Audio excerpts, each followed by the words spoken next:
The Sega Saturn. Whilst I have plenty of fond memories of the Sega Mega Drive, as soon as the PlayStation came out it was a one-way ticket down Toshinden Street for me, with nary a blue hedgehog in sight. The console itself went off like a bit of a damn squib, and in America it was announced and released on the very same day, a move that quite rightly annoyed plenty of retailers who refused to stock it. The hardware of the Saturn itself was quite similar to Sega's arcade titles, so the console got plenty of ports like House of the Dead, Die Hard Arcade and Virtua Cop, and it became a home of mature titles like Enemy Zero. But it was clear that the PlayStation was storming ahead, and by 1998 they needed some massive titles. Hey, what's happening, people? It's your boy D Money in the house, and we're here today. You should like and subscribe and sound off in the comments below if you want to see more hot content like this. We got gaming, we got cool stuff, yeah boy. So like and subscribe and ring that bell if you want to get more. The PlayStation's marketing was targeted towards young adults and club culture, and Sega's image and games started to look more childish. Games like Clockwork Knights were the first impressions people had of the Saturn, and they wanted something different. Deep Fear launched as the Sega Saturn's final push against the PlayStation in 1998. You play as John Mayer, former Navy SEAL leading the emergency rescue squad at the Big Table, a huge underwater facility run by the Navy.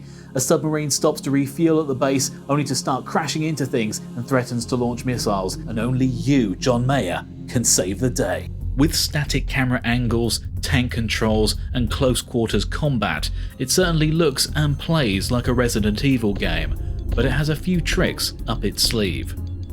First of all, there's the air mechanic. As you're trapped in an underwater base, air is a rapidly dwindling resource. You find a regulator early on to help with this, but in reality, it's rarely a problem. You're equipped with so many air grenades that you can throw out at a touch of a button to get you out of any real danger, and it's only a problem when John stops shooting monsters to put his snorkel on. There's plenty of monsters to shoot in the base, but they aren't anywhere near as memorable as zombies, lickers or hunters. Generally they'll shamble towards you in a straight line. If you're lucky, you'll find speedy ones that can run rings around you, but thanks to the auto-aim that you can turn on, it's pretty easy to take them down. And you're never short of ammo. There's regular storage lockers for you to restock, as well as a number of pistols and machine guns to use. Although once you've found the shotgun, there's not much point using anything else. In fact, the game generally misses the survival part of survival horror. You carry around so many health packs that the only time I died was because I forgot that health was even a problem. To make it harder, you can turn off auto-targeting if you want, but often you can still just blast at enemies on the other side of the room until they die. And of course, it wouldn't be a survival horror game without some truly questionable and mostly Australian voice acting. Can't wait to get a look at the top secret weapons. Or Sharon's life will be wasted. Oh, there's no problem with my CFOX system. No accident should have occurred. Ooh! Yeah, Wilson, do you want to try that line again? No, mate, one take wonder, job done, next line. Oh, John, you're a real man. But one advantage Deep Fear did have over similar games at the time are cutscenes. Full-on, computer-generated, badly acted cutscenes, and they are all over the place. And you know what? I quite got into them. You can't go a few rooms without facing some more CGI nonsense. It's got everything. Drama, horror, a terrible-looking dog.